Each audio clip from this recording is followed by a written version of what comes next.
परम प्रेममय परम न्याय सृष्टिका परमाराध्य जगज्जननी सृष्टि बड़ा परम पूज्य जुगाचार्य सृष्टि बड़ा परम पूज्य श्री श्री आचार्य देवों पदान्तर मोर भूयसी प्रणाम निवेदन करे। आज ये पवित्र शांत सत्संग उपस्थित वरेण्य संचालक महाशय अन्य समस्त पूजा पवित्र पांडेवती कर्मीवृंद भक्तिमती मातृमंडली श्रद्धा दुर्भाग्य मंडली छोट छोट पिलाने तथा माइक शब्दयोगी जेतु साधु सज्जन वृंद श्री श्री ठाकुर कथा श्रवण करने भल समस्त उद्देश्य और आनंदित जय निवेदन करे। आज उद्देश्य विषय टीके पूर्व संतोष षडंगीरा कहते जे मात्र पूर्ण दादांकर स्त्री आउ ताकर चारि पुत्र ओ पौत्रवधू समस्ते ही प्रदान कर माँ उद्देश्य ये सत्शक्ति को तेणु से विगत आत्मा जो भी भूयसी मंगल प्रार्थना करने सहित जो लोक वर्तमान प्रेत लोक उपस्थित थे जो भी ख्याल रखु परम पिता यहाँ मोर परम पिता निकट विशेष प्रार्थना। प्रारंभिक सूचना अनेक शुणी बहुत भल लगे सड़क लोक मैंने मन इच्छा करते दादा कि सुंदर प्रश्न भी रखी गले छाड़ी बाटा जे वक्ता आसी आंसरटा देते प्रकृति प्रारंभिक सूचना केमती हुए सेटा भी दादा इंट्रोडक्शन शुणा दरकार बहुत जगह लोक जानती से भावती कि आमे माने कोन जानिछु कहबा सेटा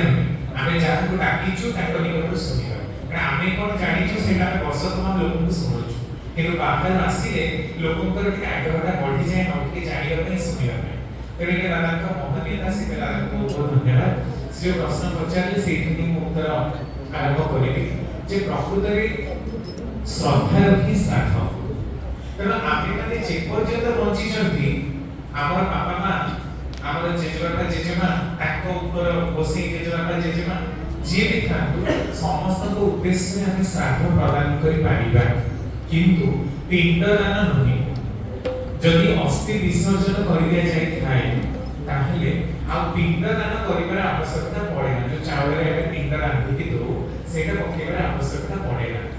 शास्त्र में एति विधि कि 12 वर्ष में अपेक्षा करा जाए अस्थि वाले प्रेत जमी रे विचरण करे बोली तर आमे जो अस्थि के रखि दो 12 वर्ष भितरे ताहा जदि स्वामी स्त्री करे मरती ताको पकेबार विधि नले जदि के न भी मला ताहा सेति भितरे ताको पका जाए एई कथाटार तात्पर्यटा कोन आमे बुझिबा प्रकृति रे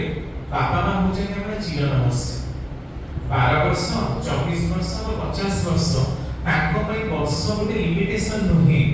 ठाकुर विधि विन्यास मध्य रे पानी रखुचंती जो बापा मांकर विधायित चरणी वा अमानकर सृष्टि बापा मांकर से मिलन मुहूर्त संगत भीतर दे आमे इति जेते बसिचे भाई पृथ्वी रे जेते आत्मा जन्म नउचंती समस्त ही गोटे गोटे सृष्टि ईश्वर कर तर बापा मांकर धारणा आमे निते नथि कर से भाबिना कि आमे विवेकानंद को जन्म दोछु शंकराचार्य को जन्म दोछु रानी लक्ष्मी माई को जन्म दोछु ए कथा कि भाबी कि जन्म करे ना किंतु आम मानकर उपगति समय रे जो मानसिक अवस्थाटा थाए सेही एका धरणर आत्मा माने स्थानिक हुअन्ति ठाकुर के प्रश्न करा ठाकुर पुनर्जन्म कौन प्रकृति में पुनर्जन्म हुए कि ठाकुर कहते मोर तो मन दे ताहा हुए अच्छा जदि मनुष्य में पुनर्जन्म हुए ताहले गछ लता पशु पक्षी समस्त में पुनर्जन्म सत्य काहा पाई एका असत्य नुहे। अच्छा ठाकुर को पुनी प्रश्न ठाकुर प्रेत लोक कौन आलोचना प्रसंग द्वितीय खंड मु सुनिछि मनुष्य मरिगला पड़े प्रेत लोक रे विचार करे ठाकुर कहते मोर तो मन दे जे मनुष्य मरिगला परे भी तार आत्मा तो बंची रहे आउ शरीर भी तो संपूर्ण नष्ट हुए ना आमे माने ए जो स्थूल शरीरटा पाइछे जो कि हमें चला बुला करूछे एटा हम स्थूल शरीर एटा नै कि हमें जन्मिछे आउ एटा पंच महाभूत रे गठित शरीर एटा मिसी जीव एको पोड़ा हो बा पोता हो बा फिंगा हो काहा धर्म रे कोन अछि के कोन करिवो किंतु आम माने एई शरीर को छाडी देला पे आहुरी दुईटी शरीर रहिछि जोटा को आमे माने काम शरीर आउ कारण शरीर नाम जानु से दुईटी शरीर अति सूक्ष्म पार्टिकल इलेक्ट्रॉन फाइनर पार्टिकल नहीं गठित ତେଣୁ ସେଗୁଡ଼ାକ ଆମର ପୋଡ଼ିଗଲା ପରେ ବି ଶରୀରଟା ବଞ୍ଚି ରୁହେ। ଅଗ୍ନିର ସାଧ୍ୟ ନାହିଁ ତାକୁ ଦାଢ଼ କରିଦେଇପାରିବ, ଜଳର ସାଧ୍ୟ ନାହିଁ ତାକୁ ସମ୍ପୂର୍ଣ୍ଣ ରୂପେ ବିଗଳିତ କରିଦେଇପାରିବ, ବା କୌଣସି ପଦାର୍ଥ କୌଣସି ବସ୍ତୁର ଏତେ ସାଧ୍ୟ ନାହିଁ ସମ୍ପୂର୍ଣ୍ଣ ରୂପେ ସେ ଫାଇନାଲ ଏଲିମେଣ୍ଟରେ ଗଠିତ ହୋଇଥିବା ଶରୀରଟାକୁ ନଷ୍ଟ କରିଦେଇପାରିବ। ତେଣୁ ଆମମାନଙ୍କର ଏଇ ଯୋଉ ଶରୀର ଗଠିତ ହେଇଛି ଏଇଟା ହେଉଛି ସ୍ଥୂଳ ଶରୀର। এই স্থূল শরীরে আমি করুଥିବା প্রত্যেকটি কর্ম গুড়াক আমার সঞ্চিত হইকে রহিযাଏ সেই সব শরীর গুড়াক। আর আমি মানে যেতবে যোউ যোউ ভাব পরিপোষণ করু সেই ভাবরে সেটা পরিপ্রকাশ হুয়ে। ধরা যাও আমি এনা জনক উপরে রাগি পাছিকে প্রচন্ড হয়েছিবা, পুরা মারি গোড়েইবা ভাণি গোড়েইবা, তাহলে আমার দেহরে এক গোলাপী বর্ণর জ্যোতি রেড কলর গোটে জ্যোতি বাহারিব যোটা কি প্রকাশ পাইব সেই কাম শরীরে, কারণ কাম বাসনা যুক্ত শরীর। কিন্তু আমি যদি ধ্যাନରେ বসিবা মঙ্গল চিন্তা করি, লোকଙ୍କର মঙ্গল হোক জগতর মঙ্গল হোক ସମସ୍ତଙ୍କର ଯଦି ମଙ୍ଗଳ ଚିନ୍ତା କରିବା ତାହେଲେ এই ମଙ୍ଗଳକର ଜିନିଷ ଗୁଡାକ ହିଁ ବୃଦ୍ଧି ପ୍ରାପ୍ତ ପାଇଯିବ କୋଉଥିରେ ନା କାରଣ ଶରୀର। ତାମାନେ କାରଣ ଶରୀର ହେଲା ପୁଣ୍ୟର ଶରୀର ଆଉ କାମ ଶରୀର ହେଉଛି ଆମ ମାନଙ୍କର ପାପ ଅର୍ଜିଭୂତ କର୍ମର କର୍ମଫଳ। ତେଣୁ ଆମେ ମରିଗଲା ପରେ ଯୋଉ କହୁଛେ ଆତ୍ମା ଜନ୍ମ ଯନ୍ତ୍ରଣା ପାଏ, ଆପଣମାନେ ସବୁ ଦେଖିଥିବେ ମାର୍କଣ୍ଡେୟ ପୁରାଣ, ଗରୁଡ଼ ପୁରାଣ, ବ୍ରହ୍ମ ବୈବର୍ତ ପୁରାଣ ଇତ୍ୟାଦି ବିଭିନ୍ନ ଜାଗାରେ ସବୁ କର୍ମଫଳର ଡର ମଣିଷକୁ ଦିଆଯାଇଛି। ପଦ୍ମ ପୁରାଣରେ ବିଭିନ୍ନ ପୁରାଣ ଗୁଡ଼ାକରେ ଦିଆଯାଇଛି। କର୍ମର ଫଳ ରହିଛି ତାହା ଅବଶ୍ୟମ୍ଭାବୀ, ସେଥିରେ କିଛି ହାତ ମରାଯାଇ ପାରିବ ନାହିଁ। ଆମେ ଯୋଉ ପ୍ରକାର କର୍ମ କରିବୁ ଫଳ ମଧ୍ୟ ତଦନୁରୂପ ପାଇବୁ। ଆଉ ସେଇ ଅନୁସାରେ ଆମମାନଙ୍କର ଭୋଗାଭୋଗଟା ବି ଦେଖନ୍ତୁ ଠାକୁର କହୁଛନ୍ତି ମୋର ତ ମନେ ହୁଏ ଯେ ପୁନର୍ଜନ୍ମ ଅଛି। କେମିତି ତାର ଗୋଟେ ଏକ୍ସାମ୍ପଲ ଦଉଛନ୍ତି, କହୁଛନ୍ତି ମା ଠାକୁର କହୁଛନ୍ତି ମାତା ମନମୋହିନୀ ଦେବୀ ମୋ ମା ଚାଲିଯିବାର 15 ଦିନ ଯାଏଁ ବି ମୁଁ ଦେଖିଛି, ମାଙ୍କୁ ମୁଁ ପ୍ରତ୍ୟକ୍ଷ କରିଛି। ଏହା ମୋ ଅନୁଭୂତିର କଥା, ଏହା କଳ୍ପନାର କାଲୁଗଳ୍ପ ନୁହେଁ। କିନ୍ତୁ ମାତା ମନମୋହିନୀ ଦେବୀ ଚାଲିଗଲା ପରେ ଠାକୁର 15 ଦିନ ଯାକ ମାଙ୍କର ଶରୀରଟାକୁ ପୁରା ପ୍ରତ୍ୟକ୍ଷ ଦର୍ଶନ କରିଛନ୍ତି, କାନ୍ଦି କାନ୍ଦି ଗଡ଼ି ଯାଆନ୍ତି। ଆଉ ତାଙ୍କର ବିରହରେ ଗୋଟେ ଚିଠି ବି ଲେଖିଛନ୍ତି, ମା ଯଦି ତୁମେ କେତେବେଳେ ଜାତି ସ୍ମର ହୋ ଆଉ ଜାଣିପାର ଏଇ ଦିନ ଅନୁକୂଳ ତୁମର ସନ୍ତାନ ଥିଲା, ତାହେଲେ ତୁମେ ମୋ ସମସ୍ତ ଦୋଷ ତ୍ରୁଟିକୁ କ୍ଷମା କର। ଆଉ ଏହା ଅନନ୍ତ ମହାରାଜ କିଶୋରୀ ମୋହନଙ୍କ ପାଇଁ ମଧ୍ୟ ସେ ଯେତେବେଳେ ଅନନ୍ତ ମହାରାଜଙ୍କର ବର୍ଷିକିଆ ହେଲା ଠାକୁର ବର୍ଷେ ଯାଏଁ ତମ୍ବୁ ଟାଣିକି ଥିଲେ ପଦ୍ମା ନଦୀ ତୀରରେ, ଆଶ୍ରମକୁ ଗଲେ ନାହିଁ। ତାଙ୍କର ଯେତେବେଳେ ବର୍ଷିକିଆ ହେଲା ସିଏ ନିଜେ ଆସି କହିଲେ ଅନନ୍ତ ମହାରାଜ ଠାକୁର ଆପଣ ଏଠି ରହିଛନ୍ତି ମୋତେ ବହୁତ କଷ୍ଟ ଲାଗୁଛି, ଆପଣ ସାଙ୍ଗ ପାଇଁ ଏତେ ଡେଡିକେସନ, ଏଇଟା ଏଇ ପ୍ରକାରର ସାଙ୍ଗ ଏଇ ପ୍ରକାରର ବନ୍ଧୁତ୍ୱ ତ ଆମେ ପୁରାଣ ପୃଷ୍ଠରେ କେବେ ଦେଖିନୁ। ଆଉ ଆଜି ମୋର ବର୍ଷିକିଆରେ ମୁଁ ଏହା କହୁଛି ଆପଣ ଯେତେବେଳେ ମୋତେ ଡାକିବେ ଆପଣଙ୍କର ଯୋଉ ବି କାମ ପାଇଁ ଡାକିବେ ମୁଁ ନିଶ୍ଚିତ ରୂପେ ଆପଣଙ୍କ କାମ କରିବାକୁ ଆସିବି। ମୋର କିନ୍ତୁ ବିନମ୍ର ନିବେଦନ ଆପଣ ପଦ୍ମା ନଦୀ ତୀରରୁ ଆଶ୍ରମକୁ ଯାଆନ୍ତୁ। କିନ୍ତୁ ଠାକୁରଙ୍କର ଜୀବନୀ ଯଦି ଆପଣ ଖୋଜିବେ ଏମିତି ଶହ ଶହ ଭୂତ ପ୍ରେତର ଘଟଣା ତା ସହିତ ପୁନର୍ଜନ୍ମର ବିବରଣୀ ଆପଣ ପାଇବେ। ଆଉ ଗୋଟେ ଘଟଣା ଜର୍ଜ ବର୍ନାର୍ଡ ଶ କୁ ଆପଣମାନେ ନିହାତି ଜାଣିଥିବେ, ଅଥବା ସ୍କୁଲରେ ଆଜିକାଲି ତ ପଢ଼ା ହଉନି, ସେ ସମୟରେ ବଡ଼ ମହାପୁରୁଷଙ୍କର ଜୀବନୀ କଥା ବୋଲି ଗୋଟେ ବହି ସପ୍ତମ ଶ୍ରେଣୀରେ ପଢ଼ା ହଉଛି। ଜର୍ଜ ବର୍ନାର୍ଡ ଶ ଇଂରାଜୀ ସାହିତ୍ୟର ଜଣେ ପ୍ରଖ୍ୟାତ ନାଟ୍ୟକାର ଆଉ ଡ୍ରାମାଟିସିଆନ। ଆଉ ଜଣେ କାନାଡା ବଂଶୋଦ୍ଭବ ପେଟ୍ରିସିଆ ନାମରେ ଜଣେ ବହୁତ ବଡ଼ ଲେଖିକା, ଇଂଲିଶ ସାହିତ୍ୟର ଲେଖିକା। ସେ କହନ୍ତି ଯେତେବେଳେ ସେ ଘଟଣାଟା ସେ ଲେଖୁଥିଲେ ତାକୁ ସେତେବେଳେ 46 ବର୍ଷ ହେଇଥିଲା। ସେ ଘଟଣା ଲେଖି କହୁଛନ୍ତି ମୁଁ ଜର୍ଜ ବର୍ନାର୍ଡ ଶଙ୍କର ମରିଯିବାର ବହୁ ବର୍ଷ ପରେ ବି ଗୋଟେ ନଦୀର ନାଁ ରହିଛି ମୋ ମନେ ପଡୁନି, ସେଇ ନଦୀ କୂଳରେ ବସି ମୁଁ ତମ୍ବୁ ଟାଣିଛି, ଗୋଟେ ଘର କରିଛି, ତାଙ୍କୁ ମୁଁ ପ୍ରତ୍ୟକ୍ଷ ଦର୍ଶନ କରେ। ଆଉ ସେଇ ପିରିୟଡରେ ଦୀର୍ଘ 10 ବର୍ଷ ଭିତରେ ତାଙ୍କର ଯୋଉ ସନ୍ତାନଟି ହେଇଥିଲା ସେ ସବୁବେଳେ ତାଙ୍କର ସନ୍ତାନକୁ କହୁଥିଲେ ଯେ ତାର ବାପା ହେଉଛନ୍ତି ଜର୍ଜ ବର୍ନାର୍ଡ ଶ। ଆଉ ସେଇ ସମୟରେ ସେଇ 10 ବର୍ଷ ଭିତରେ ସେ ଯୋଉ ସାହିତ୍ୟ ବି ରଚନା କରିଥିଲେ, ଯୋଉ ସାହିତ୍ୟ ସବୁବେଳେ କହନ୍ତି କି ମୁଁ ଏଟା ବର୍ନାର୍ଡ ଶଙ୍କ ପ୍ରେରଣାରେ ପ୍ରେରିତ ହେଇକି ବାହାର କରିଛି। এই কথা গুড়াক আপনারা ভাবন্তু যে সে গোটে কহিদেলে বহিরে লেখা হইগলা, এমিতি কথা নুহে। আমি মানে এবে বি যদি ধ্যান করু আপনি দেখিবে আমি সবুলে কেহি লোক পঞ্চ সাহিত্যকে খুব ভালো পাଆନ୍ତି, কেহি কেহি রাধানাথଙ୍କର ସାହିତ୍ୟକୁ খুব ଭଲ ପାଆନ୍ତି, କେହି ଆଇନଷ୍ଟାଇନକୁ খুব ଭଲ ପାଆନ୍ତି। ଯିଏ ଯୋଉ ପ୍ରକାର ଲୋକ, କିଏ ସାହିତ୍ୟର ଲୋକ, କିଏ ବିଜ୍ଞାନର ଲୋକ, କିଏ ଦର୍ଶନର ଲୋକ, କିଏ ଗଣିତର ଲୋକ, जी जो भावटा को ये छाड़ी दे जाउछन्ती जो बड़ बड़ महान आत्मा माने मरी गला परे तांकर जो भावटा को धरा पृष्ठ रे छाड़ी दे जाउछन्ती से सब ए वायुमंडल रे बुलुछि कारण आमे जदि उपयुक्त भाबरे योग्य हो आ टिके ध्यान लगाऊ टिके चिंता करू ताले सेही मानकर साहित्य कला कृति विज्ञान वास्तव धर्मी कथा छवि सब आम मानक छुईबनु तो एहा प्रमाण करूछि कि मनीष मरिगला परे भी शरीर हुए तो नहीं सेही शरीर नेकी आ कोनसे मनीष जन्मनी कि आमे को अरे ये एक श्रीदेवी भली देखा जाउछि ओइटा श्रीदेवी आ नाहंती चाली गले फिल्म एक्ट्रेस किंतु केरे गोटे पिलांकर मोहरे श्रीदेवी भली हेछि किए तो तेंदुलकर बड़ी खेलुछि आमे कहछि से तेंदुलकर बड़ी खेलुछि कारण सेही शरीर गुडा आउ जन्मंती किंतु सेही वैशिष्ट्य सेही गुण संबोध कर्म गुडा पुंजीभूत हे विभिन्न लोकमानक भितरे प्रतिभा आकारे परिस्फुट हुए सेतबेला आमे कहू जे तार बोधे पुनर्जन्म घटिछि कारण आमे त जानितो जे एई लोकटा सेया हेछि किंतु तांकर भितर पुनर्जन्म हेछि तेनु सेही प्रकार गुणगुडा तांक पाखरे वास्तविक रूपे फुटी उठुछि तेनु मनीष मरिगला परे तार किछि भी सरे ना जो माने आत्महत्या करके मरि जाउछन्ती बा भाबुछन्ती भगवान मते केमति मरण दियंतु मु मरि जाए सेमाने बहुत बड़ भूल करूछन्ती ठाकुर को जने आसी प्रश्न करूछि ठाकुर मोर बंचिबा को जमा इच्छा होनी आ मु जदि मरि जाए ताले को भल हो ठाकुर कहउछि ए प्रकार कथा कोन कहा जाए बंचिबा हि त धर्म मरिबा त धर्म नुहे मनीष ता आजीवन ही प्रचेष्टा करिछ अमृतत्व पान करिबा पई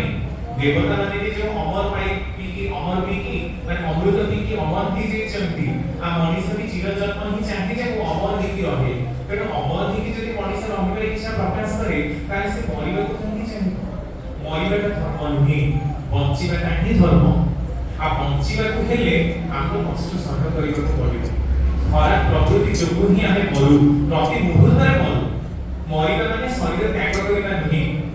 आमे माने मन जगत रे मरु खाइबे भी मरु पिंधिबे भी मरु जदि कोनसी लोक तार कर्मफल वशतः चिरा लिंगड़ा पिंधा चिरा लिंगड़ा ड्रेस पिंधे ताहले से निज कोन भाबुथो जे भगवान मो प्रति केते अन्याय कले जे मो प्रति चिरा लिंगड़ा ड्रेस पिंधुछ अंबानी रा स्त्री देख 90 कोटी टका साड़ी मध्ये पिंधुछ तार ता मन जगत ही से मरि जाउची जे मु पिंधिबा को पाउ नाही मु दियोडी दिमुठा खाइबा को पाउ नाही ए न पाइबाटा ही ता मृत्यु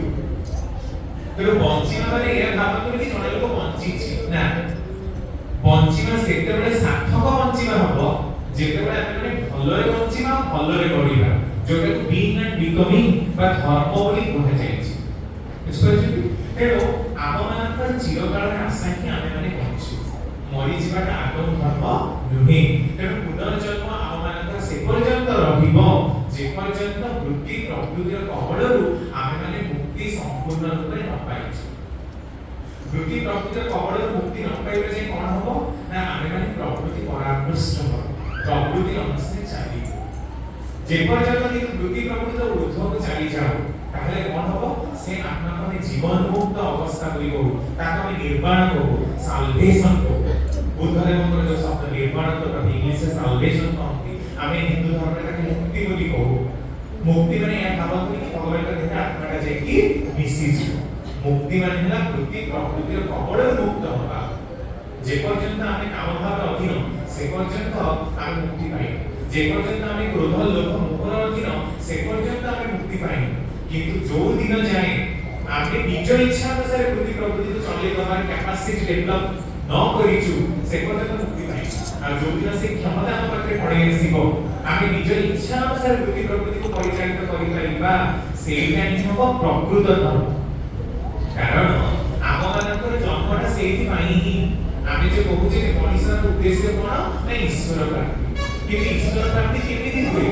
आ ई जन्म पर जन्म में काहे कि रहउछु कोन में जन्म पाइबार उद्देश्य जे गोटे जन्म रे सब शिखिबा संभव नुहे बोली त जदि प्रथम श्रेणी रे पढी आमे सब किछि शिखि नै पारंतु ताहा त हमको द्वितीय दशम एमए बीए एते पाठ पढिबार आवश्यकता नाही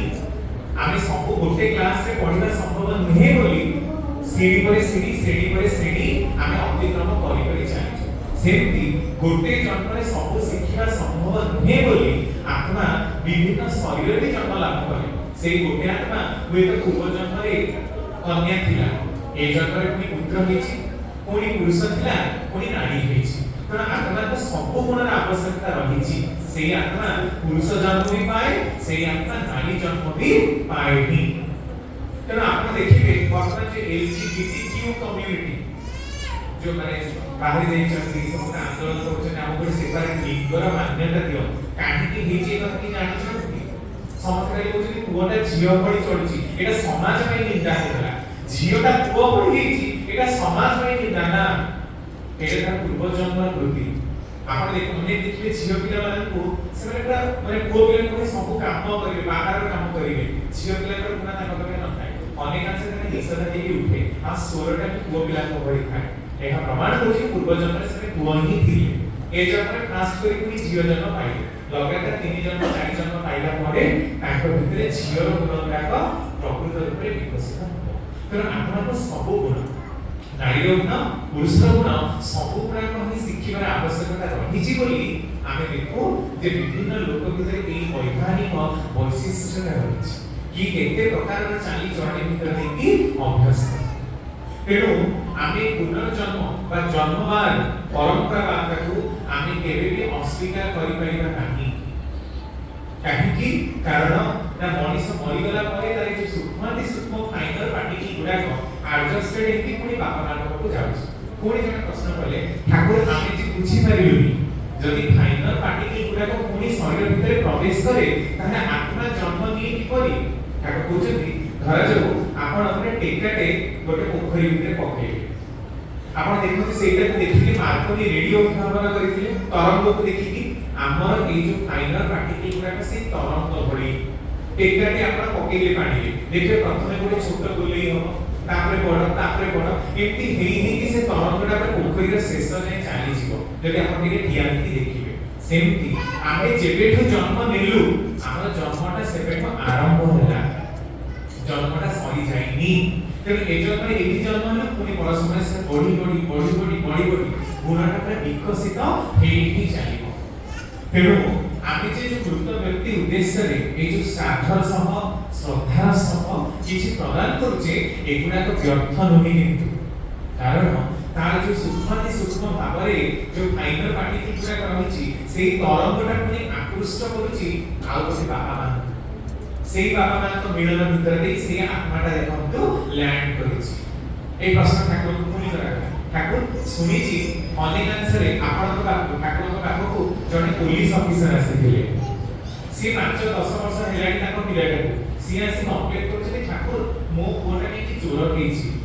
ଠାକୁର କହୁଛନ୍ତି ତୋର ସନ୍ତାନକୁ ଆଣିଲା ବେଳେ କି ପ୍ରକାର ଅନୁଭୂତି ଥିଲା କହ ତ?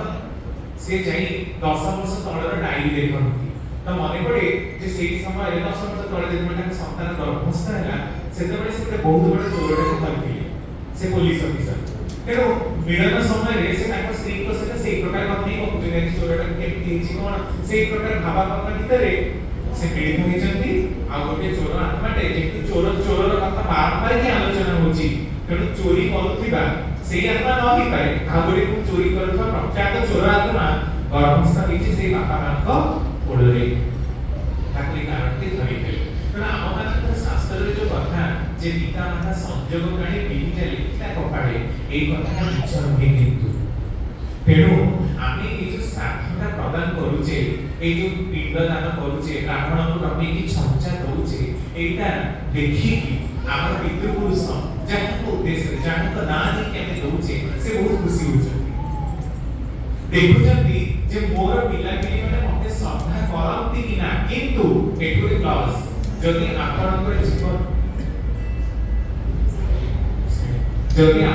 ଜୀବ ଦଶାରେ ଆପଣ ତାକୁ ଭଲ ଭାବରେ ପଚାରି ନାହାନ୍ତି ବା ତାକୁ ଠିକରେ ଗ୍ରହଣ କରିନାହାନ୍ତି, ତାହେଲେ ଏଥିରେ କିନ୍ତୁ ସେ ବିଗତ ଆତ୍ମାଟି କଷ୍ଟ ପାଇବେ ହିଁ ପାଇବେ। କଣ ମାନେ ଧରାଯାଉ ଆପଣଙ୍କର ବାପା କିମ୍ବା ମା, ଆଜିକାଲି ଆପଣ ଦେଖୁଥିବେ ସବୁ ଅନାଥ ଆଶ୍ରମରେ ବୃଦ୍ଧାଶ୍ରମରେ ବାପା ମାଙ୍କୁ ଛାଡ଼ି ଦଉଛନ୍ତି, ପିଲାମାନେ ଆମେରିକା ଅଷ୍ଟ୍ରେଲିଆରେ ଏଷ୍ଟାବ୍ଲିଶ, ତାଙ୍କ ପାଖରେ ବେଳ ନାହିଁ। ସେଇ ପିଲା ଯଦି ତା ବାପା ମା ପାଇଁ ଶ୍ରଦ୍ଧା କରେ ବା ଶ୍ରାଦ୍ଧ ଦିଏ ତାହା କିନ୍ତୁ ଫଳବତୀ ହେବ। ଗୋଟେ ତଥାକଥିତ ପରମ୍ପରାରେ ଆପଣଙ୍କ ପାଖରେ ବହୁତ ପଇସା ଅଛି, ଆପଣ ବହୁତ ଧନଦାର ଲୋକ, ଆପଣ ଲକ୍ଷେ ଟଙ୍କାରେ ବହୁତ ଭଲ ଭୋଜି କରିପାରନ୍ତି, ସେଟା ଆପଣଙ୍କ ଇଚ୍ଛା। ଯଦି ଏଥିରେ ପିତୃ ପୁରୁଷ ସେ ଶ୍ରାଦ୍ଧକୁ ଗ୍ରହଣ କରୁନାହାନ୍ତି, ଠାକୁର ଏ ପ୍ରଶ୍ନ କରାଯାଏ, ଠାକୁର ତାହେଲେ ଏ ସବୁ କଣ ବ୍ୟର୍ଥ ହୁଏ? ଠାକୁର କହୁଛନ୍ତି ନା, ସେଥିପାଇଁ ତ ଶାସ୍ତ୍ରରେ ଅଳ୍ପ ବେଦଜ୍ଞ ବ୍ରାହ୍ମଣ ଆଉ ନିଜର ଲୋକମାନଙ୍କୁ ଡକେଇବାର କଥା ରହିଛି। ହଜାର ହଜାର ଲୋକଙ୍କୁ ଡକେଇକି ଭୋଜିର ପ୍ରହସନ କରିବାର ବ୍ୟବସ୍ଥା ନାହିଁ। କାରଣ ଏଇ ଠାକୁର କହୁଛନ୍ତି ଧରାଯାଉ ଆପଣ ଏଇ ଖାଇବାର କଥାଟାକୁ ଧରନ୍ତୁ, ଶ୍ରାଦ୍ଧରେ ଏଇ ଯୋଉ ଭୋଜ୍ୟ ଆପଣ ଦଉଛନ୍ତି ଏଇ କଥାଟାକୁ ଧରନ୍ତୁ ବୋଲି ଠାକୁର ନିଜେ ବୁଝଉଛନ୍ତି। କଥା ବସିଲେ ପ୍ରଥମ ଆପଣ ହୁଏତ ଅନେକ ଲୋକଙ୍କୁ ଡାକିଛନ୍ତି, କିନ୍ତୁ ତାହାର କି ଗୋଟେ ଭଲ ଖାଇବା ଲୋକ ଆପଣଙ୍କର ସେତିକି ସମ୍ବଳ ନାହିଁ, ଆପଣ କିଛି ଗୋଟେ ସାମାନ୍ୟ ଭାବରେ ଭାତ ଡାଲମା ଖଟା ଖିରିଟେ କରିଛନ୍ତି, ତାର ମନ ପାଇଲାନି, କହିଲା କଣ ପାଇଁ ଏଟା ଡକେଇଛନ୍ତି, ସେଗୁଡା କିଛି ଖାଇବାର କ୍ଷମତା ନାହିଁ, ବାହାରେ ଦେଖ ସେ 100 ପ୍ରକାର ଆଇଟମ କରୁଛନ୍ତି, ତମର ଯଦି ନଥିଲା ଆମକୁ ଡକେଇଲ ନାହିଁ। ଧର ଯେ କୌଣସି ଲୋକ ଏଇ ପ୍ରକାରର ଚର୍ଚ୍ଚା କରୁଛନ୍ତି, ଏଇ ଚର୍ଚ୍ଚାଟା ଶୁଣି ତାର କଣ ଚର୍ଚ୍ଚା କରୁଛନ୍ତି ନା ଖରାପ ଚର୍ଚ୍ଚା। ଓ ଏଇ ଯେ ଲୋକଟା ପୁରା ଜାଣିଛି କେତେ ବଦମାସ ଲୋକଟା, ମଲା ଲୋକ ଉଦ୍ଦେଶ୍ୟ ଆମେ ଜାଣିଛୁ ଏଇ ନାନୀଟା ଏ ଅମୁକଟା କେତେ ଖରାପ ଥିଲା, ଜାଣିଛୁ ତା ବୋହୂକୁ ସେ ଏମିତି କରି କରୁଥିଲା, ତାଙ୍କୁ ଏମିତି କଷ୍ଟ କରୁଥିଲା, ସେଇଠି ସେ ଏମିତି କେଳେଙ୍କାରୀ କରୁଥିଲା, ଏମିତି ଆମେ ନିନ୍ଦା ମଧ୍ୟ କରୁ। ଠାକୁର କହୁଛନ୍ତି ଏଥର ବୁଝିଲୁ ତ ଶାସ୍ତ୍ରରେ କଣ ପାଇଁ କି କେବଳ ବେଦଜ୍ଞ ବ୍ରାହ୍ମଣ ଆଉ ନିଜର କଷ୍ଟ ସହିଷ୍ଣୁ ଲୋକଙ୍କୁ ଡକେଇବାର କଥା ରହିଛି। କାରଣ ବହୁ ଲୋକଙ୍କୁ ଡକେଇଲେ ଯେତେବେଳେ ତା ବିଷୟରେ ସେମାନେ ନିନ୍ଦା ଚର୍ଚ୍ଚା କରନ୍ତି, ସେତେବେଳେ ସେଇ ଯୋଉ ଆତ୍ମା ତ ନାହିଁ, ସେ ଯୋଉ କାମ ଶରୀରଟାକୁ ବହୁତ କଷ୍ଟ ହୁଏ। ଏଇନା ଆପଣମାନେ ଯଦି କଣ କିଛି କହିବେ ତାହେଲେ ମୁଁ ସବୁ କଥା ଶୁଣେଇ ଦେଇପାରିବି, କାହିଁକି? କାରଣ ମୋ ଶରୀର ଅଛି, ସମସ୍ତଙ୍କୁ ମୁଁ ଜବାବ ଦେଇପାରିବି, କିନ୍ତୁ ମରିଗଲା ପରେ ତାଙ୍କ ଶରୀର ନାହିଁ, ଆଉ ତ କଥା କହି ହଉନି ଯେ ଏବେ ସେ ଆତ୍ମା ତ ନୁହେଁ, କାମ ଶରୀରଟା କଷ୍ଟ ପାଇବ ଯେ ମୋ ବିଷୟରେ ଖରାପ ଚର୍ଚ୍ଚା କରୁଛନ୍ତି ଲୋକମାନେ, ଏବେ ତାର ଶରୀରଟା ଦଗ୍ଧୀଭୂତ। ସେଇଥିପାଇଁ ଆମେ କହୁ ଏ ଯୋଉ ମଲାବେଳେ ଆପଣମାନେ ସବୁ ଦେଖନ୍ତୁ କଂସା ଦାନ କରାଯାଏ, ସେ ଆପଣଙ୍କର କଂସା ପିତଳ ଦିଆଯାଏ, ଲୁଗା ଦାନ କରାଯାଏ, ସେ ମାଣ୍ଡି ଦାନ କରାଯାଏ, ଜଳ ଦାନ କରାଯାଏ, ସବୁ ଦାନ କରିବା, ଜାଗା ଦାନ, ଯିଏ ଯାହା ପାଆନ୍ତି ଦାନ କରନ୍ତି। କାହିଁକି? କାରଣ ସେ କାମ ଶରୀରଟା ବହୁତ କଷ୍ଟରେ ଜଳିଯାଏ। କାମ ଲୋକ ହଉଛି ନର୍କ ଯନ୍ତ୍ରଣାର ସ୍ଥାନ, ସ୍ୱର୍ଗ ଲୋକରେ ଅପୁରନ୍ତ ଆନନ୍ଦର ଉତ୍ସ ହେଇଥିଲା ବେଳେ କାମ ଲୋକ ହଉଛି ନର୍କ ଯନ୍ତ୍ରଣାର ସ୍ଥାନ, ଯୋଉଥିରେ ଶରୀରଟା ଜଳିଯାଏ, ବହୁତ କଷ୍ଟ ପାଏ, ଆତ୍ମା ବା ସେ କାମ ଶରୀର ଛାଞ୍ଚି ବିଦାୟ ହେଇଯାଏ। ଯେମିତି ଧରାଯାଉ ଆପଣଙ୍କର ଶୋଷ ଲାଗିଲା, ତାହେଲେ ଆପଣ ସାଙ୍ଗେ ସାଙ୍ଗେ ପାଣି ବୋତଲଟେ ଆଣି ବା ଗ୍ଲାସ ପାଣି ଆଣି ପିଇ ପକେଇବେ, ଶୋଷ ଲାଗିଲା, ଶୋଷଟା ମେଣ୍ଟି ବି ଗଲା। କିନ୍ତୁ ଚିନ୍ତା କରନ୍ତୁ ଆପଣ ଏମିତି ଗୋଟେ କଣ୍ଡିସନରେ ରହିଛନ୍ତି, ଆପଣ ଶୋଷରେ ଚିତ୍କାର କରୁଛନ୍ତି କିନ୍ତୁ ଆପଣଙ୍କୁ ପାଣି ଟିକେ ମିଳୁନି, କି ଅବସ୍ଥା ହଉଥିବ? କେମିତି ଅବସ୍ଥା ହଉଥିବ? କାମ ଲୋକରେ ବିଗତ ଆତ୍ମାର ମଧ୍ୟ ସେଇ ଅବସ୍ଥା ହୁଏ। ତେଣୁ ଆମେ ବିଗତ ଆତ୍ମା ଉଦ୍ଦେଶ୍ୟରେ ଏତେ ସବୁ ଦାନ କରିବାର ବିଧି ଶାସ୍ତ୍ରରେ ରହିଛି। ତେଣୁ ଯୋଉମାନେ କ୍ରୂର, କପଟୀ, ଛଳି, ଦୁଷ୍ଟ ଲୋକ, ସେମାନଙ୍କର ଯନ୍ତ୍ରଣାଟା ସେଠି ବହୁ ଗୁଣିତ ହୁଏ। ସେଇଥିପାଇଁ କହନ୍ତି କି ଦୁର୍ଜନ ସଙ୍ଗେ କଲେ ବାସ, ନିଶ୍ଚୟ ଘଟିବ ସର୍ବନାଶ। ସେଠି କହନ୍ତି ଦୁର୍ଜନ ପରିଭର୍ତ୍ତବ୍ୟ ବିଦ୍ୟା ଅଳଙ୍କୃତ ବିଷାନ, ମଣିନା ଭୂଷିତଂ ସର୍ବଃ କିମ ସୌଦା ଭୟଙ୍କର। ଦୁର୍ଜନକୁ ପରିତ୍ୟାଗ କରି ଯଦି ସେ ବିଦ୍ୟାକୁ ମହା ଅଳଙ୍କାର ମଧ୍ୟ ଅଳଙ୍କୃତ ହୋଇଥାଏ। କାରଣ ବିଦ୍ୟା ଦୁର୍ଜନ ପରିଭର୍ତ୍ତବ୍ୟ ବିଦ୍ୟା ଅଳଙ୍କୃତ ବିଷାନ, ମଣିନା ଭୂଷିତଂ ସର୍ବଃ, ଯୋଉ ସର୍ପ ମଣି ଦ୍ୱାରା ଆଭୂଷିତ ହେଇଛି ସେଇ କଥା ଦଂଶନ କରିବାର ପ୍ରବୃତ୍ତି କେବେ ଛାଡ଼ିବ ନା? ସେ ଯଦି ଦଂଶନ କରିବ ତାହେଲେ କିଏ ସେଥିରେ ନ ମରିବ? ମଣିନା ଭୂଷିତଂ ସର୍ପ କିମ ସୌଦା ଭୟଙ୍କର, ନା ଭୟଙ୍କର ସେ ହବନି, କାରଣ ସାପର ସ୍ୱାଭାବିକ ସେ ଦଂଶନ କରିବ, ଆଉ ତାର ବିଷୟରେ ଯେ କେହି ଆସିବ ସେ ବିଷ ଜ୍ୱାଳାରେ ଛଟପଟ ହେଇକି ପ୍ରାଣ ତ୍ୟାଗ କରିବ ହିଁ କରିବ। ତେଣୁ ଆମମାନଙ୍କର ଏଟା ଐକାନ୍ତିକ ଉଦ୍ଦେଶ୍ୟ ଯେ ଯେତେବେଳେ ଆମେ କଂଗ୍ରିଗେସନ ହଉଛେ, ଏକାଠି ହଉଛେ, ଆଟଲିଷ୍ଟ ଶ୍ରାଦ୍ଧରେ ଯୋଉ ବିଗତ ବ୍ୟକ୍ତିର ଉଦ୍ଦେଶ୍ୟରେ କେବେ ବି ତାଙ୍କର ନିନ୍ଦା ଚର୍ଚ୍ଚା କରିବା ନାହିଁ। କାରଣ ଆମେ ମାନେ ମଙ୍ଗଳ କାମନା କରିବା ପାଇଁ ବସିଛେ। ସବୁବେଳେ ଆପଣ ଦେଖିବେ କି ବଡ଼ ବଡ଼ ବ୍ୟକ୍ତି ଯଦି ଚାଲିଯାଆନ୍ତି ସବୁବେଳେ ସଭାରେ କହନ୍ତି 2 ମିନିଟ୍ ନୀରବ ପ୍ରାର୍ଥନା ଆପଣମାନେ କରନ୍ତୁ। ନୀରବ ପ୍ରାର୍ଥନା କଣ ପାଇଁ? କାହା ପାଇଁ? ଠାକୁରଙ୍କୁ ପଚାରୁଛି ଆଲୋଚନା ପ୍ରଶ୍ନ 14 ଖଣ୍ଡରେ, ଠାକୁର ଏଇ ଯୋଉ ନୀରବ ପ୍ରାର୍ଥନାର ଉଦ୍ଦେଶ୍ୟ କଣ? ଆଉ ସତ୍ସଙ୍ଗୀ ମାନଙ୍କ ପାଇଁ ବି କଣ ମଙ୍ଗଳ ପ୍ରାର୍ଥନା କରାଯାଏ? ଠାକୁର କହୁଛନ୍ତି ସତ୍ସଙ୍ଗୀ ମରି କଣ ହୁଏ ଜାଣିଛୁ? ଉଚ୍ଚତର ଜନ୍ମ ପାଏ। ଠାକୁର ଉଚ୍ଚତର ଜନ୍ମ ମାନେ ତାର ଜାତି, ତାର ବର୍ଣ୍ଣ, ତାର କର୍ମ, ତାର ଧର୍ମ ସବୁ ଗୁଡାକ ହିଁ ଉଚ୍ଚରେ ଗତି କରେ। ସତ୍ସଙ୍ଗୀ କିନ୍ତୁ ବୁଝନ୍ତୁ, ସତ୍ସଙ୍ଗୀ କହିଲେ କଣ ବୁଝନ୍ତୁ? ଜୀବନ ବ୍ୟାପୀ ସତ୍ ପ୍ରତିଷ୍ଠା କରିବାରେ ଯେ ବ୍ୟକ୍ତ, কিন্তু ସତର କଥା କୁହେ ଘରେ କିନ୍ତୁ ଅସତ ଆଉ ବିଭକ୍ତି ଚଳଣିରେ ବ୍ୟସ୍ତ ସେଇଟା କିନ୍ତୁ ସତ୍ସଙ୍ଗୀ ବୋଲି ତ ମାନ୍ୟତା ପାଇବନି ବାହାରେ ଆମେ ସତ୍ସଙ୍ଗୀର ମାନ୍ୟତା ଦେଇପାରିବୁ କିନ୍ତୁ ସେ ସତ୍ସଙ୍ଗୀ ନୁହେଁ ସତ୍ତାର ଯେ ସଙ୍ଗୀ ସେ ହେଲା ସତ୍ସଙ୍ଗୀ କାରଣ ସତ୍ ଶବ୍ଦଟି ଅଧାତୁ ଆସିଛି ତା ମାନେ ଶରୀର ମନ ଆଉ ଆତ୍ମା ତେଣୁ ଯେ ଶରୀରର ସଙ୍ଗୀ ନୁହଁ ମାନେ ଭଲ ଖାଦ୍ୟ ଖାଆ କହିଲେ ସେ ଖାଲି ତେଲ ମସଲା ଖାଇବ ଏବେ ହାଚାଟାରେ ମଲା ସେ ବି କୋନ ସତ୍ସଙ୍ଗୀ କାହିଁ ସତ୍ସଙ୍ଗୀ କାରଣ ବହୁତ ଟଙ୍କା ଡୋନେଟ୍ କରିଛି ବହୁତ କଥା କୁହନ୍ତି ଠାକୁରଙ୍କର ସେ ବହୁତ ବଡ଼ ସତ୍ସଙ୍ଗୀ ନୁହଁ କେତେ ଦୂର ସେ ଅନ୍ତର ଭିତରେ ଠାକୁରଙ୍କୁ ଗ୍ରହଣ କରିଛି that shows that he is a ସତ୍ସଙ୍ଗୀ or not এইটাকে আমাদের বিচার করা দরকার তেଣୁ এই যে কথাটা যে পূর্বজন্ম পরজন্ম যদি আমি লিঙ্ক করিবা তাহলে আমরা বহুত গুড়ে ঘটনা ବି পাইছি ধরা যাও ঠাকুর কথা ସବୁ ବୁଝଉଛନ୍ତି ତାଙ୍କ ପାଖରେ କୌଣସି କଥା ଅଗୋଚର ନାହିଁ ସବୁ କଥା ଗୁଡିକୁ ଡିଟେଲି ସେ ଏକ୍ସପ୍ଲେନ୍ କରୁଛନ୍ତି ପୁଣି କହୁଛନ୍ତି ଆପଣ ଦେଖିବେ ଅନେକ ଲୋକ ଅଛନ୍ତି ସେମାନେ ବ୍ଲଡି ଇନସିଡେଣ୍ଟ ମାନେ କୌଣସି ଗୋଟେ ରକ୍ତାକ୍ତ ହେଇଥିବା ଘଟଣାକୁ ଦେଖିଲେ ବେହୋସ ହେଇଯାନ୍ତି ଅଛନ୍ତି କିଛି ଲୋକ ତାମାନେ କୌଣସି ନା କୌଣସି ପୂର୍ବଜନ୍ମରେ ତାଙ୍କ ସହିତ এই ঘটনাটি ঘটিଥିଲା মানে রক্ত সম্বন্ধিত কୌଣସି ঘটনা ঘটিଛି ଯାହାକି ତାଙ୍କୁ ବହୁତ ଆଘାତ ପ୍ରଦାନ କରିଛି ଆଉ ଏତେ ଆଘାତ ପ୍ରଦାନ କରିଛି ଏ ଜନ୍ମ ରକ୍ତକୁ ଦେଖିଲେ ହିଁ ସେମାନେ ସହ୍ୟ କରି ପାରନ୍ତିନି କେହି ହୁଏ ତ ଗାଡ଼ିରେ ବସିବାକୁ ଭଲ ପାଏ ନା ତାକୁ ଗାଡ଼ି ପସନ୍ଦ ହିଁ ନୁହଁ ତାମାନେ ଗାଡ଼ିକୁ ଦେଖିଲେ ଡର ଲାଗେ ତାମାନେ ପୂର୍ବଜନ୍ମରେ ତା ଗାଡ଼ି ସହିତ ଏମିତି କିଛି ଘଟଣା ଘଟିଛି ଯାହାକି ତାକୁ ଭୟ ପାଇଯାଇଛି ଏ ଜନ୍ମରେ ସେ ଭୟଟା ନେଇକି ଜନ୍ମିଛି କେହି ହୁଏ ତ ପାଣିକୁ ଦେଖିଲେ ବି ଡରନ୍ତି ଆପଣ ଦେଖିଥିବେ ଯେଉଁମାନେ ପାଣିକୁ ଦେଖିଲେ ବି ଅନେକ ଗାଁ ନଦୀକୁ ଆଗେଇ ଯିବେ କାଳେ ଆମେ କୁମ୍ଭୀର ଟାଣି ନେବ କାଳେ ଆମେ ବୁଡ଼ିକି ମରିଯିବୁ ସେ ମରୁ କି ନ ମରୁ ତାର କିନ୍ତୁ ତାମାନେ ସେ ବୁଡ଼ିକି ମରିଛି ହିଁ ତା ପୂର୍ବଜନ୍ମ ହଉ ବା ତାର କୌଣସି ପୂର୍ବଜନ୍ମରେ ସେ ବୁଡ଼ିକି ମରିଛି ଆଉ ଏ ସ୍ମୃତିବାହୀ ଚେତନା ତାର ଅଦ୍ୟାବଧି ତା ମୁଣ୍ଡରେ ଜାଗ୍ରତ ଅଛି ତେଣୁ ଏ ଜନ୍ମରେ ବି ସେ ନଦୀ ପାଖକୁ ଗଲେ ମଧ୍ୟ ଡରେ এই প্রকারে কোরিলেট করা যায় পূর্বজন্ম আর পরজন্ম তেণু আমি মানে করুথা প্রত্যেকটি ঘটনা আমার স্মৃতিবাহী চেতনা এই মস্তিষ্করে রহিছি এই মস্তিষ্কটা হচ্ছে চিত্রগুপ্তর পাঞ্জি যেতবেলে আমি মরি যাও সেতবেলে আমার আখি সামনে আমি করিଥିବା সমস্ত ঘটনা গুড়াক ভাসি যায় আর তাকে দেখি আমি হঠাৎ যেতবেলে প্রাণ ছাড়ি যাও সেতবেলে ভয় বি পাও তেণু অনেক লোককে আপনারা দেখিবে এই মলত্যাগ করে মরନ୍ତି যেতবেলে দেহর প্রাণ যায় কেহি তো মলত্যাগ করে তো কেহি তো মূত্রত্যাগ করে কাহার কান ফাটিকি হুয়ে তো রক্ত বি বাহারে এমিতি অবস্থা এই সব দুর্জন মানଙ୍କର ହୁଏ ଯୋଉମାନେ ମଳତ୍ୟାଗ କରନ୍ତି ମୂତ୍ରତ୍ୟାଗ କରନ୍ତି ଯଦି ଏଟା ଅବଦ୍ୱାର ତା ଭିତରେ ହିଁ ପ୍ରାଣ ଯାଏ କିନ୍ତୁ ପ୍ରାୟ ଦୁର୍ଜନ ମାନଙ୍କର ଅବସ୍ଥା ସେ ପ୍ରକାରର ହୁଏ କିନ୍ତୁ ଅନେକ ଲୋକଙ୍କୁ ଆପଣ ଦେଖିବେ ସେମାନେ ଶାନ୍ତିରେ ମରିଥାନ୍ତି ତାଙ୍କର ଆଖି ପୁରା ପ୍ରଶାନ୍ତମୟ ସତରେ ହସି ହସିକି ମରିଯାଇଛନ୍ତି ତାମାନେ ସେମାନେ ଗୋଟେ ଭଲ କାମଟାକୁ ଦେଖିକି ମରିଛନ୍ତି ଭଗବାନଙ୍କୁ ସ୍ମରଣ କରିକି ମରିଛନ୍ତି ଆଉ ତାଙ୍କର ମଲା ବେଳେ ସ୍ୱର୍ଗରୁ ଦୂତ ଆସିଛନ୍ତି ଆମେ କାର୍ତ୍ତିକ ମାସରେ ଚାଲିଛି କାର୍ତ୍ତିକ ମାସରେ ଆପଣ ପଢିଥିବେ ଜୟ ବିଜୟ ଦ୍ୱାରପାଳ ଆସନ୍ତି ସୁଶୀଳ ଅତିଶୀଳ ଦ୍ୱାରପାଳ ସବୁ ତାଙ୍କୁ ପାଲିକିରେ ନେଇକି ଯାଆନ୍ତି এই ପ୍ରକାର ଗୋଟେ ଘଟଣା ଆଲୋଚନା ପ୍ରସଙ୍ଗ ତୃତୀୟ ଖଣ୍ଡରେ ମଧ୍ୟ ଠାକୁରଙ୍କର ଦେଖିବାକୁ ମିଳେ ଗୋଟେ ପିଲା ଲଣ୍ଡା ହେଇଛି ମାସେ ହେଇଛି ଠାକୁରଙ୍କ ପାଖକୁ ଆସିଛି ଠାକୁର ପ୍ରଣାମ କରି ଠାକୁର କହିଲେ ତୁ ଲଣ୍ଡା କାହିଁକି ହେଇଛୁ ନା ଠାକୁର ଆପଣ ମାନେ ଜାଣିନାହାନ୍ତି କି ମୋ ବାପା ମାସେ ତଳେ ଚାଲିଗଲେ ଓ ବାପା ଚାଲିଗଲା ଆଚ୍ଛା ସେ ଚାଲିଗଲା ବେଳେ କ'ଣ ଅବସ୍ଥା ଠାକୁର ଆପଣ ଜାଣିନାହାନ୍ତି ଆପଣ ସବୁ ହିଁ ଜାଣନ୍ତି ଆପଣ ତ ସେଇଠି ଥିଲେ ମୋ ବାପା ଗଲାବେଳକୁ ବାରମ୍ବାର ହିଁ କହୁଥିଲେ ଏଇ ତ ଠାକୁର ମୋତେ ନବାକୁ ଆସିଛନ୍ତି ଆଉ ଆପଣଙ୍କୁ କାନ୍ଦିବାକୁ ବି ମନା କରିଥିଲେ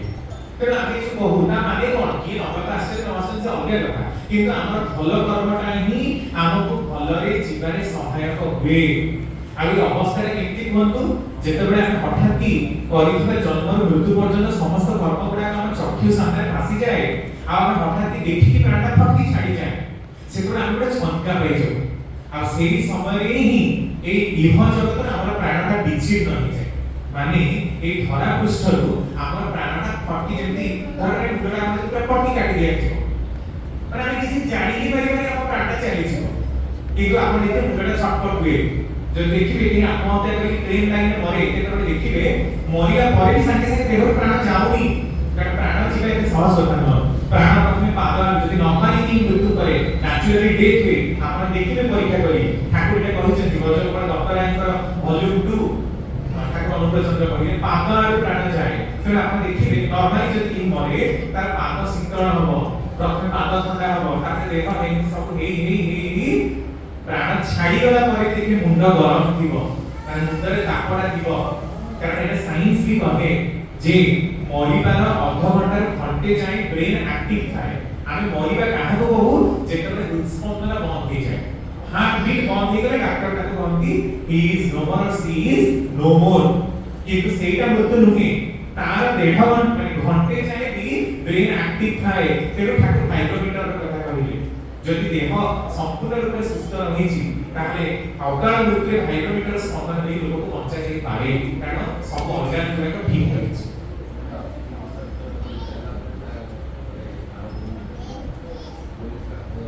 साधन निश्चित रूप देह अस्थि विसर्जन कला परे कहि साइछि प्रथम लेखा जे अस्थि विसर्जन परे भी आपण साध देबे जे पर्यंत आपण बंची छथि आपण को बापा नांदु निहाती देबे आ तीन पीढ़ी त हमर नाती की साधन कथा विवाह रे व्रत रे विभिन्न संस्कार गुडा मध्ये वर्णना तीन पीढ़ी जे आपण बंची थिबे जे कोनसी वर्ष कोनसी ए जो प्रयास साधन कथा भी दा कहउथिले सेठी मध्ये आपण देबे सेमान का ना नै कारण काहे तार कारण रहिछि कारण ब्रह्मविद माने कहउछंती ए जो आत्माटा चाली गला आज मध्ये मात्र 2 वर्ष होला मोझाना 2 वर्ष साधारण भाबरे गोटे आत्मा जन्म पाइबा पई 5 वर्ष 50 वर्ष समय लागे कारण जे उन्नत आत्मा से जन्म पाइबा को देरी हुए आ जो पापी आत्मा दुष्ट आत्मा बहुत माने कलमस करछंती सेगुडा का जल्दी जन्म पाबे तेरो 5 रु 50 वर्ष भितरे हमर तीन पीढ़ीटा जीव केमिति ना धरकर हमर बापा एबे चली गले बापा को हम जे बापा घर डिस्टेंस हम देखिबा ताहे 30 वर्ष जदि गोटे लोक एवरेज की बार होची तार संतानटा गोटे वर्ष रे होची ताले तार बापा 30 वर्ष डिफरेंस रे तार को आउ 30 वर्ष डिफरेंस रे तार को तो नॉर्मली तीन पीढ़ीटा हम देखू से 50 से 60 वर्ष भितर रोटेशन करे प्राय एते वर्ष साधारण आत्मा माने जानती 5 रु 12 15 20 वर्ष भितर जन्म पाती तेणु आम तीन पीढ़ी भी श्राद्ध दौ आ 50 वर्ष जे जाए कबार गोटे डिफरेंटा ब्रह्मविद मानक एटा जणा अछि फिक्स कर तेणु शास्त्र तीन पीढ़ी को गोटे एवरेज भाबरे नाम गुडा उच्चारण करे निया जाउछि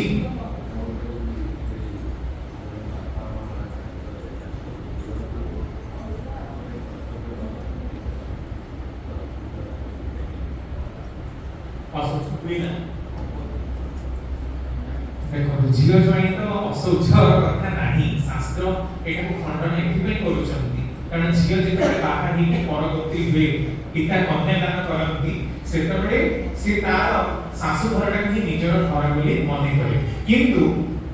जदि कोनसी जीव चाहे ता जो कोनसी बाबा मान खाली गोटी ही संतान तार जीव तर बाबा मान शेष मुहूर्त रे सी ही पाड़िबो ता घरे जदि ता बाबा मान जानती ता से असौच पाड़िबो नी कारण ता मां ता पाखे थिला ता बापा ता पाखे थिला सेही प्रकार स्थिति असौच पालन करिवार विधि रहिछि किंतु दूर रे थिले जदि तार भाई थांती तार पितृ पुरुषक द्वारा तार संपर्क भाई दादा कका को ए प्रकार भाई मान द्वारा देले सेति झियो मान असौच पालन विधि रहिछि किंतु ज्वाई घरे आमे जदि पूजा पाठटा बंद करूचे आ अलगा सब ठाकुर छुईबा ए सब कर्मटा को बंद करा जाय नाही काहेकि कारण ज्वाई रे जेतो अलगा गोत्र रहिछि ताकर ନିଜସ୍ୱ पितृ परंपरा रहिछि मोर छना करे मध्य झियो जे परगति रहिछि शास्त्र ए प्रकार विधान तेणु किए जदि चाहे खुशी डेडिकेट करबा पई ताहले तो काहको मना नाही कारण श्राद्धटा जदि श्रद्धा हुए ताहले ता काहको किए माने काहको के झियोटे ता मां चाहिले जे से 10 दिन पाड़िबो सेति पई कोन ताको शास्त्र मना करिवो ना केही मना करि पारिबे तेणु खुशी जदि चाहे ए डेडिकेट करि पारे किंतु झियो बाहानी परंपरा को गला परे तार असंख्य पालन करिवार विधान नाही से दशहरा को आसीबो अंत निमंत्रण करि आसीबो हां जदि से एति चाहे आठी मिठी अन्न खाए जेको मिठी अन्न जोटा रंधा हुए ओडी के आसीला परे से अन्न जदि से खाउची ताहले से सेटा असंख्य को विधि घोषणा नहले जदि दूर रे रहिची आ दशहरा को आसीबो ताहले असंख्य पालन करिवार विधि नाही एई प्रकार कथा तेणु शास्त्र यही सब जो निर्देश गुड़ा आम को देइछथि शास्त्र तो कोनसे जणे लोक लिखि नांती ताहा ज्ञान गवेषणार फल पारंपरिक आलोचनार फल बहु ऋषि मुनि मानक द्वारा समय क्रमे ताहा निर्धारित हेछि आ काल क्रमे ताहा सब रेकॉर्ड हेछि तर आमे ए जो शास्त्र रे श्रद्धार कथा श्राद्धर कथा होचे ए सब गुड़ा मिथ्या नहे से जो इलेक्ट्रॉनिक शरीर कथा जन्म पाइबा कथा रे अटकी जाइथि जे ठाकुर कहते पुरुष शुक्र कीट मोर मने हुए आलोचना प्रसंग प्रथम खंड पुरुषर शुक्र कीट भीतर नहीं ए इलेक्ट्रॉन शरीर बळयटा तियारी अछि आ वायुमंडल रे जेहेतु चिंता धारा गति करूची तेणु सेही चिंता धारा रे कोनसी बापा मांकर मिलन क्रमे एका संगे 20 50 टी आत्मा आसंती ता भीतर गोटी आत्मा ही फर्टिलाइज हुए आ रहे सेही पे ठाकुर क्लियरली विधि विन्यास कहले जे बापा मांकर मिलन मुहूर्तर विशेष वैशिष्ट्यर संगति विधान देई तुमे जे जन्म लाभ करिছো एइटा होची बापा मांकर तुम प्रति सबुठ बड़ दान कारण अनेक समय पिला माने कहंती बाबा तमे हमें फोन करिছো देखो ता बाबा ताको देखो गोटे गाड़ी किनि देला जन्मदिन रे फोन गिफ्ट दोची गाड़ी गिफ्ट दोची तमे तो किछि दोनो मो पे तो कोठी जागा टिके पकेइनो मते तो भलो किछि देइनो एया कहंती कि से लोक बुझी पानी केते कृतज्ञ से पिला से लोक जे तके भी जन्म देइछथि दिटा तो फटी फटी काई चिंधी पारुछु that is the biggest achievement of yours किंतु मनुष्य जी कृतज्ञ पड़िया प्रादुर्भाव तेणु मनुष्य बुझी पारुनी जे तार चेतनाटा केते शून्य हो जाय छै तेणु आमे माने कोनसी मुहूर्त रे मिस करिवार कथा नुहे श्राद्ध तर्पण कथा एते गुरुत्व दिया जाय छै तेणु मनुष्य जेतबे मरि जाय से कथाटा केमिति ठाकुर को पछे ठाकुर मनुष्य मरि गेला पर जन्म दिए कि परि ठाकुर को मनुष्य जेतबे मरि जाय गोटे ढंग रंग करी गोटे शब्द हुए तारे जोरे छांजर शब्द जो प्रकार शब्द कानरे करे सेही प्रकार रे शब्द कानरे बाजे आ सेही शब्द बाजिरा मात्रे ही कान आ मुंड सब भाव भाव करे इह जगत रे हमर चेतना छिन्न हो जाय चेतना छिन्न हो गला परे आत्माटा पसी जाय ओ अंधार कोहिरी गर्भ हो जेति प्राय टोटल जगह अंधार ही था आ काहे पसी गला हमकु जेति लागंता काम लोके ठीक सेही बोली आत्माटा से अंधार गर्भ भीतर प्रवेश करी गले तार मत सेही प्रकार अवस्था हुए कि ठाकुर कहउचंती जे सत्संगी भई उच्चतर जन्म पाए कोन कहलु सद्गुरुकर नाम ताको सहायक हुए सेही मोर मने हे जे मनीष मला परे परम पिता को उद्धार करंती तेणु ओम ब्रह्म पर ब्रह्म बोली हम इष्टभूति मंत्र पर ब्रह्म पर कालर ब्रह्म मरि गला परे मत जे हमर बंचिवा परिवार ख्याल रखिबे जोके हमर चेतना काम करिबनी आमे ई बंचिछु हमर चेतना काम करूची मरि गला पे हमर किछि मुंडरे नाही किछि चेतना चेतना नाही এই ঘটনা আমরা জানতে সুশীল চন্দ্র বসুন্ধর জাতি স্মরের কথা নামে গোটে বহি দোলগুদা কথা হিন্দি অনুবাদ করছেন ওড়িয়ারে 1925 মସିହାରେ ଭାରତରେ ଜଣେ ନାରୀ ଜନ୍ମ ହୋଇଥିଲେ ସେ ହେଉଛନ୍ତି ଶାନ୍ତି ଦେବୀ ତାଙ୍କରି ଘଟଣା ଯେତେବେଳେ ପେପରରେ ଆସିଲା ଠାକୁର ବହୁତ ଇମ୍ପ୍ରେସ ହେଲେ ସୁଶୀଲ ଚନ୍ଦ୍ର ବସୁ କହିଲେ ଯେ ଭାରତରେ ବିଭିନ୍ନ ସ୍ଥାନ ବୁଲି ଯେଉଁମାନେ ଭାରତରେ ଜାତି ସ୍ମରଣ ଅଛନ୍ତି ଯେଉଁମାନେ ନିଜର ପୂର୍ବଜନ୍ମର ବୃତ୍ତାନ୍ତକୁ ସ୍ମରଣ କରିପାରୁଛନ୍ତି ତାଙ୍କମାନଙ୍କର ଗୋଟେ ରେକର୍ଡ କର ए शांति देवी पर घटना एमती जे ताकर पूर्व जन्म ताकर नाम थिले लुगड़ी देवी से ताकर पूर्व जन्म रे था स्वामी ताकर दियर ताकर झियो को समस्त चिनि पाटिला कहते कि मते एकी नै कि जा पत्र निकट ताकर थिला आ से जहां वर्णना करिले जे मरि गला पे कोन हे सेका आपण कहि कहि ठाकुर बसी पहुंचती जे मु देखी आत्मा अंधार भीतर को प्रवेश कला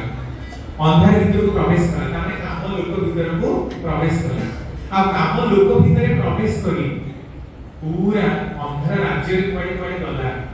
जाई कि तापरे मु किछि समय पर देखंतु तांकर भी मने रहनी से जा घटना वर्णना करते से सुनियो चेष्टा करंतु किछि समय परे मु देखिली